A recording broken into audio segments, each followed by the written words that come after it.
ಶ್ರೀರಾಮ ಸ್ನೇಹಿತರೆ, ಮನೋಜವಂ ಶ್ರೀಮಾರುತತುಲ್ಯವೇಗಂ ಜಿತೇಂದ್ರಿಯಂ ಬುದ್ಧಿಮತಾಂ ವರಿಷ್ಠಂ ವಾತಾತ್ಮಜಂ ವಾನರಯೂಥಮುಖ್ಯಂ ಶ್ರೀರಾಮದೂತಂ ಶರಣಂ ಪ್ರಪದ್ಯೆ. ನಾವು ದಿನನಿತ್ಯ ಶನಿವಾರ ಅಥವಾ ಮಂಗಳವಾರದಂದು ದೇವರ ಮುಂದೆ ಹನುಮಂತನ ಗುಡ್ಡ ರಂಗೋಲಿ ಅಥವಾ ಸಂಜೀವನಿ ಗುಡ್ಡ ರಂಗೋಲಿ ಹಾಕುವುದರಿಂದ ನಮ್ಮ ಕಷ್ಟಗಳೆಲ್ಲ ಗುಡ್ಡದಂತೆ ಕರಗಿ ಹೋಗುತ್ತವೆ. ಇದರಿಂದ ಮನೆಯಲ್ಲಿ ಧನಾತ್ಮಕ ಶಕ್ತಿ ಹೆಚ್ಚಾಗುತ್ತದೆ, ಭಯ ಮತ್ತು ಆತಂಕ ನಿವಾರಣೆಯಾಗುತ್ತದೆ, ಧೈರ್ಯ ಮತ್ತು ಶಕ್ತಿ ಜಾಸ್ತಿ ಆಗುತ್ತದೆ.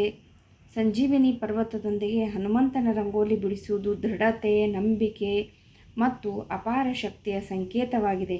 ನಕಾರಾತ್ಮಕ ಶಕ್ತಿ ನಿವಾರಣೆಯಾಗುತ್ತದೆ, ಆರೋಗ್ಯ ವೃದ್ಧಿಯಾಗುತ್ತದೆ.